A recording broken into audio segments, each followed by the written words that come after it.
हे माता लक्ष्मी, शुक्रवार की आपकी इस वीडियो को जो भी लाइक करें, उसकी जन्म जन्मांतर की गरीबी को दूर कर देना, उसके दुख दर्द दूर कर देना। जय माता लक्ष्मी। दोस्तों, जैसे कि हमारे सप्ताह में जो हिंदू धर्म में सभी जो दिन है ये अलग अलग देवी देवताओं को समर्पित होते हैं। शुक्रवार का दिन मां लक्ष्मी को समर्पित है और महालक्ष्मी को धन की देवी कहा जाता है। मां लक्ष्मी धन, सुख, संपत्ति, ऐशो आराम तथा धन संपदा की देवी कही जाती हैं। तो वीडियो को ध्यान से देखना। आज की इस वीडियो में मैं आप लोगों को शुक्रवार के दिन वह ऐसी कौन सी गलतियां हैं जो नहीं करना चाहिए, और शुक्रवार को संतोषी माता का व्रत भी किया जाता है, पूजा की जाती है, तो इस दिन क्या खाना चाहिए और क्या नहीं खाना चाहिए जिससे परिवार में दोष न लगे, और शुक्रवार के दिन किए जाने वाले उपाय बताऊंगा। इससे पहले कुछ जानकारी बता दूं। हमारे धर्मशास्त्र कहते हैं कि माता लक्ष्मी प्रत्येक मनुष्य के द्वार पे 7 बार आती हैं, लेकिन कई ग्रंथों में ऐसे लिखा है कि प्रत्येक शुक्रवार को माता लक्ष्मी हर मनुष्य के द्वार पे आती हैं। आपने अगर अपने घर के मुख्य द्वार पर अगर मिट्टी की बनी सुराही में पानी भर करके रखा है या फिर घर के मुख्य द्वार पर दीपक जला करके रखा है, तो ऐसे घर में मां लक्ष्मी प्रवेश कर जाती हैं। ऐसे घर में धन की वृद्धि होती है। धर्मशास्त्र ये भी कहते हैं माता लक्ष्मी शाम 5 से 7 बजे के बीच में लेकर के जो 10-11 बजे के बीच इन्हीं के आसपास में माता लक्ष्मी हमारे घर में प्रवेश करती हैं, तो हमें इस बात का विशेष ध्यान रखना चाहिए। हमें अपने घर के मुख्य द्वार पर कभी भी जूते चप्पल नहीं रखने चाहिए, झाड़ू नहीं रखनी चाहिए। अगर कोई व्यक्ति अपने घर के मुख्य द्वार पर सायंकाल के बाद माता लक्ष्मी हमारे घर में आती है। शुक्रवार के दिन तो अगर सायंकाल के समय में आप अपने घर के मुख्य द्वार पर अगर झाड़ू रख देते हैं या फिर चप्पल रख देते हैं, तो माता लक्ष्मी तुरंत वापस लौट जाती है और माता लक्ष्मी क्रोधित अवस्था में लौटती हैं। और जिस घर में मां लक्ष्मी प्रवेश ना करें, ऐसे घर दरिद्र हो जाते हैं। ऐसे घर में उनकी बड़ी बहन दरिद्रता प्रवेश करती हैं। आपने जरूर देखा होगा, सब मनुष्य अपने घर के मुख्य द्वार पर नींबू और जो हरी मिर्च होती है ये टांग करके क्यों रखते हैं। इसको टांगने का कारण है, जिस घर में नींबू और जो हरी मिर्च टंगी होती है उस घर में माता लक्ष्मी की बहन दरिद्रता प्रवेश नहीं करती। क्योंकि दरिद्रता देवी का मुख्य आहार नींबू और मिर्ची है, इसलिए यह भी कहा जाता है कि अपने घर के फ्रिज में कभी भी एक साथ नींबू और मिर्ची नहीं रखने चाहिए। जिस घर के फ्रिज में अगर एक साथ नींबू और मिर्ची रखे जाते हैं वह घर कंगाल हो जाता है। उस घर में धन का अभाव होने लगता है, उस घर में दरिद्रता आ जाती है। और जिस घर में दरिद्रता प्रवेश कर जाए, दरिद्रता आ जाए, उस घर में हमेशा दुख और तकलीफ आती है। क्योंकि दरिद्रता देवी के साथ में दुख और तकलीफ ये दोनों उनके सेवक के रूप में चलते हैं। तो अगर आप चाहते हैं कि आपके घर में मां लक्ष्मी प्रवेश कर जाएं, आप भी धन वैभव से परिपूर्ण बने रहे, तो वीडियो को पूरा जरूर देखना। आप ही लोगों के फायदे के लिए यह वीडियो मैं आप लोगों के लिए बना रहा हूं। वीडियो थोड़ी लंबी हो सकती है, लेकिन जानकारी अच्छी होगी। देखिए, जो जानकारी होती है हमेशा यूजफुल होती है, अभी नहीं तो बाद में चल करके काम जरूर आती है। वीडियो में आगे बढ़ने से पहले, जानकारी बताने से पहले अभी तक वीडियो को लाइक नहीं किया है तो वीडियो को लाइक कर चैनल को सब्सक्राइब जरूर कर लेना। जब आप हमारे चैनल को सब्सक्राइब करते हैं तो हमारे चैनल में इस प्रकार की प्राचीन ज्ञान की धर्म संबंधी जो शास्त्रों में इनकी जानकारी आप सभी दर्शकों को सीखने को मिलती है। धर्मशास्त्र कहते हैं कि शुक्रवार की रात को अष्टलक्ष्मी का पूजन जरूर करना चाहिए। इनके समक्ष धूप बत्ती जलानी चाहिए, गुलाब के फूल अर्पित करने चाहिए। अगर आप अपने जीवन काल में केवल 7 शुक्रवार तक ध्यान से सुनिए, अगर केवल 7 शुक्रवार तक गुलाब की पुष्प माता लक्ष्मी को इत्र लगा करके अर्पित कर देते हैं, तो अष्टलक्ष्मी आपसे प्रसन्न होती हैं। अष्टलक्ष्मी को जो लाल कलर के पुष्प हैं, खास करके जो गुलाब के पुष्प है, अत्यंत प्रिय हैं। और किसी भी चाहे नॉर्मल व्यक्ति को देख लो, उनकी प्रिय वस्तु अगर आप उनको देते हैं तो काफी प्रसन्न होते हैं। ये तो देवी मां है, तो आपसे प्रसन्न होंगी तो आपके जीवन में धन संबंधित समस्या है, किसी भी प्रकार की परेशानी है, वह दूर हो जाती है। लेकिन इससे पहले ऐं ह्रीं श्रीं अष्टलक्ष्मी ह्रीं सिद्धे मम गिरि आगच्छ आगच्छ नमः स्वाहा, इस मंत्र को जरूर पढ़ना है। ये मंत्र भी नहीं जानते तो हे माता लक्ष्मी आप मेरे घर में प्रवेश कर जाएं, या फिर मैं धन संपत्ति प्राप्त करने के लिए आपको ये गुलाब के फूल चढ़ाता हूं कह के चढ़ा सकते हैं। या फिर लक्ष्मी स्वागत करने के लिए हमारे धर्मशास्त्रों में जो प्राचीन किताब है उसमें भी लिखा हुआ है जो 7 कलर के अलग अलग जो 7 कलर के गुलाब के पुष्प आते हैं उसमें इत्र छिड़क करके घर के मुख्य द्वार पर अलग अलग 1-1, 2-2 फीट के अंतराल में अगर 7 जगह गुलाब के पुष्प सायंकाल के बाद रखते हैं तो उस घर में मां लक्ष्मी स्वयं उस घर में प्रवेश कर जाती हैं। इनकी खुशबू से स्वयं माता लक्ष्मी खींची चली आती है। शुक्रवार के दिन कुछ कार्य है जिन्हें करने से बचना चाहिए, जैसे कि इस दिन खट्टा नहीं खाना चाहिए। अगर खट्टा खाते हैं तो आपकी जीवन में परेशानी आती है, क्योंकि जो शुक्रवार का दिन है माता संतोषी का होता है, इसलिए इस दिन खट्टे खाने का परहेज करना चाहिए। अगर आपने बहुत पहले माता संतोषी के व्रत किए हैं और आप सोच रहे हैं कि मैंने व्रत संपूर्ण कर लिए हैं, फिर भी आपको इस दिन खट्टे पदार्थ नहीं खाना चाहिए, क्योंकि आपकी भक्ति की डोर मां संतोषी से जुड़ चुकी होती है। इसीलिए माता रानी को जो भी धोखा देता है, खट्टे पदार्थ खा लेता है, उसके जीवन में अंधकार छा जाता है, गरीबी, परेशानी, दरिद्रता उसके जीवन में प्रवेश कर जाती है। जो लोग माता संतोषी को मानते हैं, ऐसे व्यक्ति नहीं मानते तो खा सकते हैं, लेकिन इस दिन धर्मशास्त्र कहते हैं मीठा खाने का। अगर इस दिन मीठा खाते हैं तो आपको अच्छे लाभ मिलते हैं, अच्छे परिणाम मिलते हैं, मीठा खाना चाहिए। लेकिन जो लोग व्रत रखते हैं या व्रत पूरे होने के बाद छोड़ दिए हैं, उन्हें ना ही पानी पूरी खाना चाहिए और ना ही इमली की चटनी, आम की चटनी, आम का पन्ना, जिस जिस चीज में नींबू का रस पड़ता हो उसका भी परित्याग करना चाहिए, खासकर शुक्रवार के दिन। धर्मशास्त्र कहते हैं सभी देवियों में मां संतोषी अत्यंत विनाश करने वाली और क्रोधी रहने वाली देवी हैं। इनका मन जितना कोमल है उससे कई गुना क्रोधित भी है। बस आप शुक्रवार को खट्टा मत खाना, माता आपको राजपद तक की प्राप्ति करा सकती हैं, करोड़पति महाधनी बना सकती हैं। बड़े बड़े राजनेता, अभिनेता, बड़े बड़े उद्योगपति मां संतोषी की गुप्त तरीके से विधिवत पूजा कराते हैं, क्योंकि सभी देवियों में सबसे जल्दी प्रसन्न होने वाली देवी हैं मां संतोषी, और क्रोधित भी जल्दी होती हैं। बस इस दिन खट्टा मत खाना, मीठा ही खाते रहना, आपकी नैया पार लग जाएगी, काल भी आपका कुछ नहीं कर पाएगा। दोस्तों, शुक्रवार के दिन किसी भी प्रकार की शरीर में अगर गंदगी है तो यह गंदगी बिल्कुल ही मत रखना। शुक्रवार के दिन इससे आकस्मिक दुर्घटना होने का खतरा रहता है। पिशाच या निशाचरों के कर्म जो करते हैं, आप उससे दूर रहना है। जैसे आप मांस मदिरा खाते हैं, पिशाच और निशाचरों के ही कर्म कहे गए हैं। शुक्रवार के दिन भगवान कृष्ण कहते हैं कि शुक्रवार के दिन पति पत्नी को आपस में प्रेम की बेला में समर्पित होना चाहिए। इस दिन जितना ज्यादा हो सके स्त्री को श्रृंगार करना चाहिए। इससे पति की आयु बढ़ती है। और पति से प्यार जरूर करें तथा पत्नी को पति प्यार इस दिन जरूर करें। भगवान विष्णु और माता लक्ष्मी की कृपा अवश्य प्राप्त होती है, क्योंकि स्वयं भगवान कृष्ण ने कहा है शुक्रवार को पति पत्नी को प्यार करना चाहिए और स्त्री को श्रृंगार आदि अवश्य करना चाहिए। ऐसे घर में धन लक्ष्मी की कृपा तथा अन्न धन की कोई कमी नहीं रहती। दोस्तों, चलिए मैं आप लोगों को बताना चाहूंगा शुक्रवार के दिन क्या करना चाहिए। इस दिन आप पानी में उचित मात्रा में दही और फिटकरी अगर डाल करके स्नान करते हैं तो किसी कारणवश अगर आपके शरीर में कोई रोग लग गया है, दोष लग गए हैं, वह दूर होते हैं। रात को सोने से पहले अपने दांत में फिटकरी के पानी से कुल्ला करके अगर आप सोते हैं तो इसे भी अच्छा जो है धनदायक प्रयोग कहा गया है। मां लक्ष्मी की उपासना करना चाहते हैं तो इस दिन जो है माता लक्ष्मी के लिए खीर बना करके खीर माता लक्ष्मी को चढ़ा सकते हैं, स्वयं खा सकते हैं। मोती की माला भी अति उत्तम कही गई है। शुक्रवार के दिन मोती की माला पहनने से हमारे जीवन में आकस्मिक परिवर्तन होता है। कहने का मतलब है अचानक ऐसा जीवन में परिवर्तन आ जाता है जिसकी आप कल्पना नहीं कर सकते। यानी जीवन में आपको आगे बढ़ने में, आपकी प्रगति करने में, प्रोग्रेस करने में काफी मदद करती है। मैं कई बार बोल चुका हूं कि जो मोती की माला है, अगर इसे कोई व्यक्ति शुक्रवार के दिन धारण करता है तो मन हमेशा शांत रहता है। जिनका बीपी बढ़ जाता है, ऐसे व्यक्ति को मोती की माला जरूर धारण करनी चाहिए। बीपी बिल्कुल ही कंट्रोल में रहता है, गुस्से नहीं आने देता।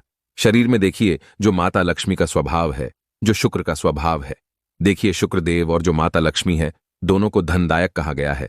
तो शुक्रवार के दिन जो शुक्रवार की जो प्रकृति है, मृदु है, एकदम मीठी है, तो इस दिन लाल चंदन हमें लगाना चाहिए। नृत्य, कला, गायन, संगीत, ये सब क्षेत्र से जुड़े जो भी कार्य करना चाहते हैं, इसी दिन आपको शुरुआत करना चाहिए। शुक्रवार को क्या करने से धन आता है, तो ज्योतिष शास्त्र के अनुसार शुक्रवार के दिन माता लक्ष्मी को प्रसन्न करने के लिए सबसे पहले मां लक्ष्मी की पूजा अर्चना करनी चाहिए। इसके बाद लक्ष्मी सुक्त का पाठ या श्री सूक्त का पाठ या कनकधारा स्तोत्र का पाठ कर सकते हैं। इससे धन की बारिश होती है। कहने का मतलब है कि अगर आपके जीवन से माता लक्ष्मी नाराज हो चुकी हैं, आपके घर में धन आने के सभी मार्ग बंद हो चुके हैं, तो इसे अति उत्तम एवं ब्राह्मण उपाय बोला है। आप में से अधिकतर ऐसे मूर्ख भी लोग हैं जो कि वीडियो को देखते हैं कि ये सब पाठ करने से, पूजा पाठ करने से कुछ नहीं होता। अरे मूर्ख, अगर आप सही तरीके से देवी देवताओं की पूजा पाठ करते हैं, जिनके प्रति आपकी आस्था है, आप बिल्कुल ही श्री सूक्ता का पाठ करें, कनकधारा स्तोत्र का पाठ करें, लक्ष्मी माता के लिए प्रसन्न करने के लिए उनके 1000 नाम का पाठ करें। नित्य आपको करना है। प्रत्येक शुक्रवार को अगर आप श्री सूक्त का पाठ करते हैं तो हम 101% स्टैम्प पेपर में लिख के गारंटी दे सकते हैं, आपकी गरीबी मिटने से दुनिया की कोई शक्ति नहीं रोक पाएगी। दोस्तों, धीरेन्द्र शास्त्री को ऐसे ही सिद्ध की प्राप्ति नहीं हुई है। कठोर तपस्या और सच्चे हृदय से जाप करना पड़ता है। अगर यह बातें झूठी होती तो धीरेन्द्र शास्त्री को आज सिद्धि प्राप्त कभी नहीं होती। ईश्वर है तो भक्त है, भक्त है तो ईश्वर है। अच्छी शक्ति भी है और बुरी शक्ति भी है। यह ब्रह्मांड ऐसे ही नहीं चलता। बस मन में सच्ची आस्था रखें, आपकी भी पुकार ईश्वर अवश्य सुनेगा। थकना नहीं, हारना नहीं, बस लगन और आस्था ईश्वर में बनाए रखें, आपका बेड़ा पार हो जाएगा। दोस्तों, गरीबी का मतलब है कि आपके जीवन में जो चल रही पैसों की समस्या है, किसी भी प्रकार की समस्या हो, समस्या समाप्त हो जाएगी। मेहनत तो आपको करनी पड़ेगी, लेकिन अगर आप पूजा पाठ करते हैं, स्तोत्र का पाठ करना शुरू कर देते हैं, एक निश्चित आपको मात्रा तैयार कर लेनी है कि मैं इतना पाठ करूंगा श्री सूक्ता का, जैसे कि 21 है, 11 है, 100 है। इस प्रकार पाठ का संकल्प लेना हो सकता है और भी फलकारी होता है। अच्छी मेहनत के साथ साथ ईश्वर का साथ भी हमें चाहिए होता है। अच्छे कर्म सद्भावना के साथ करें, पूजा पाठ करते रहें, कर्म करते रहें, मेहनत करते रहे। भगवान आपके बलिदान को कभी नहीं भूलते। तो आपको करना क्या होता है? प्रत्येक शुक्रवार को श्री सूक्ता का पाठ करते हैं, लक्ष्मी सूक्ता का कनकधारा स्तोत्र का पाठ करते हैं, तो आपके जीवन में धन का अभाव नहीं होगा। सही तरीके से पाठ भी करना जरूरी है। फिर आप में से लोग बोलने लगेंगे, गुरुजी, हम पाठ करते हैं फिर भी फल नहीं मिलता। संकल्प लेना जरूरी है। मैं इस कार्य हेतु आपका पाठ करने का संकल्प लेता हूं। कार्य बोलते हुए आपको जल लेना है, गुरु मंत्र पढ़ते हुए जल को भूमि पे छोड़ना होता है, तब यह फलकारी होता है। इसीलिए कहते हैं, गुरु का साथ होना अति आवश्यक है। यदि आपका कोई सच्चा गुरु है तो वह आपको हर ऐसी परिस्थितियों के बारे में बताया, पूजा पाठ के बारे में बताएगा, जिससे आपका बेड़ा पार हो जाएगा, नैया पार लग जाएगी। इसीलिए गुरु पूर्णिमा मनाई जाती है। गुरु होना उतना ही जरूरी है जितना कि हमारे माता पिता से बढ़कर भी गुरु को दर्जा दिया जाता है। गुरु ईश्वर से बढ़कर होता है। गुरु नहीं तो संसार भी नहीं, गुरु नहीं तो कुछ भी नहीं। महादेव के गुरु है बृहस्पति, यानी भगवान विष्णु। विष्णु जी के गुरु है महादेव। तो आप समझ सकते हैं कि गुरु का महत्व कितना है। आप अपने माता पिता को भी गुरु मान सकते हैं। चलिए, मैं आप लोगों को और कुछ जानकारी बता दूं तो लक्ष्मी प्राप्त करने के लिए इस दिन माता लक्ष्मी के मंत्र का जाप कर सकते हैं। गुलाब के फूल माता को चढ़ा सकते हैं, कमल के फूल चढ़ा सकते हैं। जो घर के वरिष्ठ लोग हैं, इनका सम्मान करना चाहिए।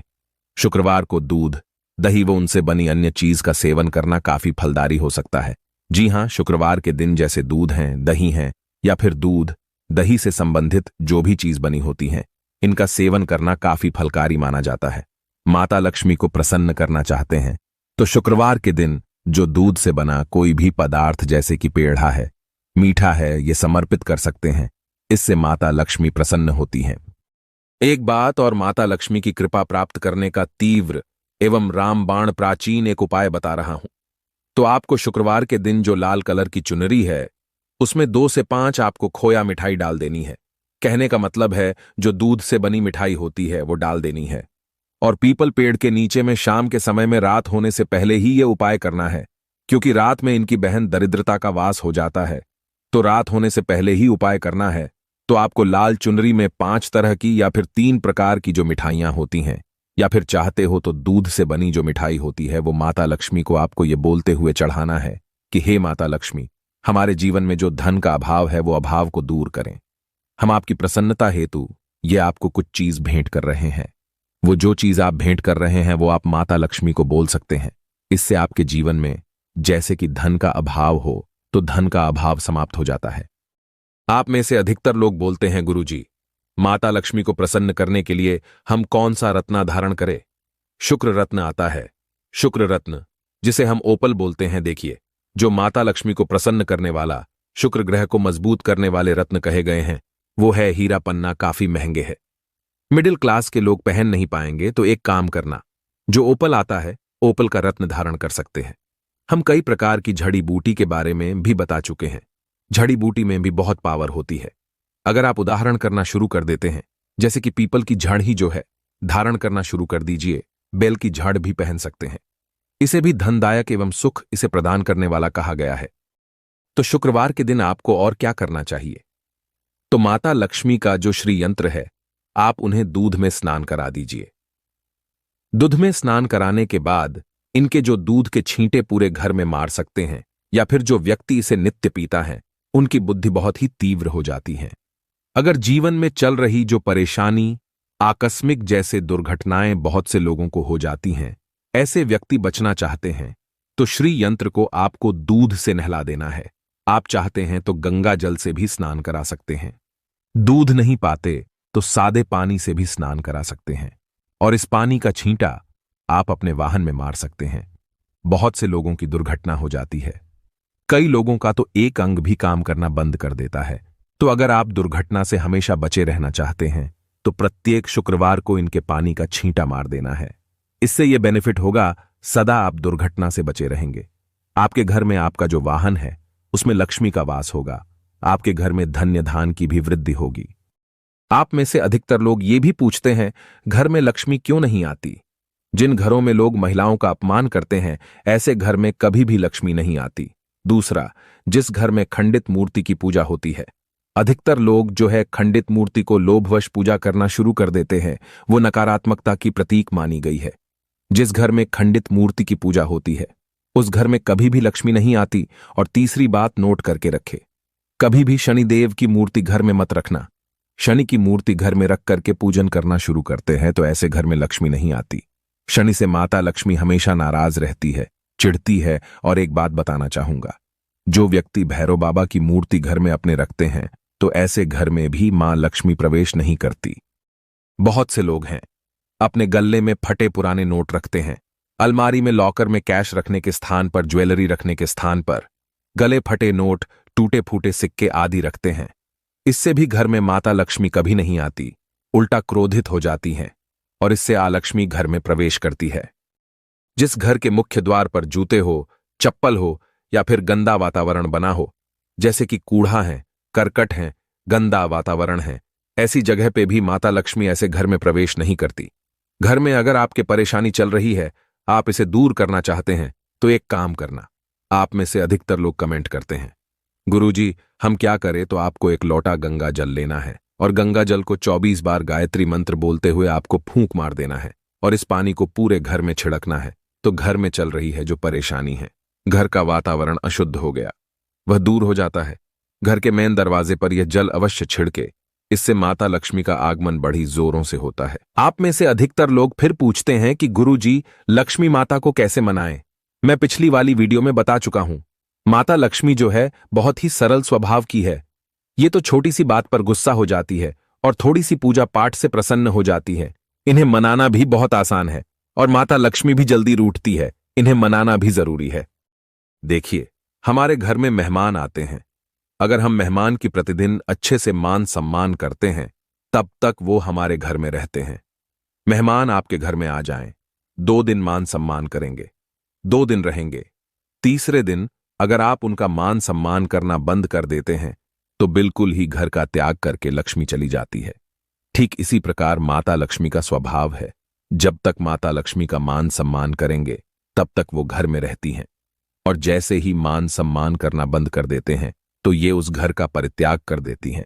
तो माता लक्ष्मी की प्रसन्नता, उनकी कृपा प्राप्त करने के लिए आप चाहते हैं कि माता रानी की प्रसन्नता घर पर हमेशा बनी रहे, वह खुश रहें। तो जो सुराही होती है, मिट्टी की बनी हुई जो सुराही होती है, इसे घर के उत्तर दिशा की तरफ इसमें जल भर के जरूर रखिए। इससे माता लक्ष्मी का आदर होता है, माता लक्ष्मी प्रसन्न होती है। माता लक्ष्मी की कृपा प्राप्त करने के लिए एक तांबे के लोटे में उसमें जल भर करके एक सफेद कलर का पुष्प डाल करके घर के मुख्य द्वार पर जरूर रखा करें। डेली अगर नहीं रख पाते हैं, तो शुक्रवार के दिन ये उपाय जरूर किया करें। इससे माता लक्ष्मी प्रसन्न होती है। दोस्तों, घर में आप जो है बांसुरी रख सकते हैं, घर में आप जो है शंकर रख सकते हैं, पिरामिड रख सकते हैं, एकाक्षी नारियल रख सकते हैं, या फिर आप जो है घर में जो कौड़ी है 5 कौड़ी लाल कलर के कपड़े में बांध करके उत्तर दिशा में या फिर पूजन स्थान पे रखें। इससे माता लक्ष्मी कभी भी आपके घर का परित्याग नहीं करती। माता लक्ष्मी आपसे प्रसन्न रहती हैं। वीडियो में आगे बढ़ने से पहले और भी जानकारी बताने से पहले कमेंट बॉक्स में अभी तक जय माता लक्ष्मी नहीं लिखा है तो लिख दीजिए और वीडियो को लाइक कर चैनल को सब्सक्राइब जरूर करना।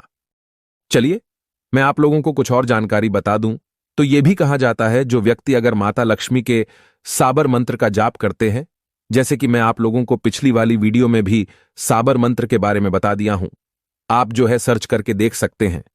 तो लक्ष्मी साबर मंत्र आप जो है सर्च करके गूगल में देख सकते हैं, आपको मिल जाएगा। साबर मंत्र बहुत ही फलकारी कहा गया है। तो लक्ष्मी साबर मंत्र जितना ज्यादा आप जाप करते हैं उतना ज्यादा माता लक्ष्मी आपसे प्रसन्न होती हैं। आपके जीवन में चल रही परेशानी है, जो जीवन में चल रहे दुख है, तकलीफ है, उसे दूर करती हैं। अगर आप कुछ भी उपाय नहीं करना चाहते, बस एक ही उपाय से माता लक्ष्मी को प्रसन्न करना चाहते हैं, नित्य एक नियम बना लीजिए। प्रत्येक शुक्रवार को शाम के समय में घी का दीपक उत्तर दिशा की तरफ मुंह करके आपको पीपल वृक्ष के नीचे जलाना है। जी हां, बस इतना आप जो है करना शुरू कर दीजिए। अगर आपका भाग्य साथ नहीं दे रहा, किस्मत साथ नहीं दे रही, आप जीवन में हताश हो चुके हैं, कभी कभी ऐसे लोग होते हैं ना जो कि आत्महत्या करने की भी सोच लेते हैं, परेशान हो जाते हैं, जीवन में कोई मार्ग नहीं सूझता। देखिए, मानव शरीर एक बार मिलता है, इसलिए गोस्वामी तुलसीदास जी भी बोल चुके हैं। और कई बार जो धार्मिक मनुष्य होते हैं, जैसे कि उच्च कोटि के जो संत महात्मा होते हैं, ये भी मानव शरीर के बारे में बता चुके हैं। तो आपको करना क्या है? आपको कभी भी इस प्रकार का गलत कदम नहीं उठाना है। धन संबंधी समस्याओं से जूझ रहे हैं, जीवन में कोई परेशानी बहुत बड़ी आ गई है, कुछ समझ में नहीं आ रहा है, तो पीपल वृक्ष में एक अदृश्य शक्ति होती है, उसी से मैं आप लोगों को सारी मनोकामना पूर्ण करने का उपाय बता रहा हूं। तो पीपल में रहने वाली अदृश्य शक्ति को शुक्रवार के दिन आपको 1 पाव बताशे 5 शुक्रवार को लगातार ध्यान से यह उपाय नोट करके रखना। लगातार 5 शुक्रवार को 1 पाव बताशे आपको चढ़ाना है। बताशे वैसे बहुत ही सस्ते मिल जाते हैं, महंगे नहीं होते हैं। तो 5 शुक्रवार तक शाम के समय में 1 पाव बताशे आपको पीपल के वृक्ष में रहने वाली दिव्य शक्ति को चढ़ाने हैं। सर्वप्रथम तो आपको 2 से 5 अगरबत्ती जला देनी है। वहां पर आपको प्रार्थना करनी है कि पीपल पे रहने वाली अदृश्य शक्ति हमारी मदद करो, इस कार्य में हमारी सहायता करो। इस प्रकार से आपको प्रार्थना करते हुए आपको जो बताशे हमने बोले हैं कि 1 पाव की संख्या में रखने हैं, वो बताशे आपको आपने अगर जैसे कि वो बताशे पॉलिथीन में रखे हैं, तो पॉलिथीन खोल करके आपको पॉलिथीन की बजाय जो पीपल के पत्ते के है उसके आपका दोने तैयार करके उसी में आपको डाल देने हैं। फिर आपको उन्हें भोग के लिए देने हैं। भोग के स्वरूप में जैसे कि आप बताशे देंगे, उसके बाद आपको एक लोटा जो जल रखा है उस पानी से आपको उनकी प्यास बुझानी है। आपको बोलना है कि मैंने आपको बताशे दे दिए हैं, अब मैं आपका क्षुधा शांत करने के लिए ये पानी अर्पित कर रहा हूं। पानी आपको नीचे गिरा देना है। उनका ध्यान करते हुए, पीपल में रहने वाली अदृश्य शक्ति का ध्यान करते हुए पानी आपको नीचे गिरा देना है। तो इस उपाय से अधिकतर देखा गया है पीपल में रहने वाली जो दैवीय शक्ति होती है, अदृश्य शक्ति होती है, वो आपकी मदद करती है, स्वप्न के माध्यम से मदद करती है। किसी ना किसी माध्यम से आप जिस भी समस्या से जूझ रहे हैं उस समस्या से आपको उबारेंगी, निकलेंगी। धन संबंधी समस्या हो उससे भी निकलेंगी। जीवन में परेशानी, कर्जे का भार है, आपको समझ में नहीं आ रहा है, तो सारी समस्या से आपको तो ये शुक्रवार के दिन उपाय करना होता है। आपको माता लक्ष्मी ज्वालामुखी से भी निकाल देंगी। मां को लायक करें।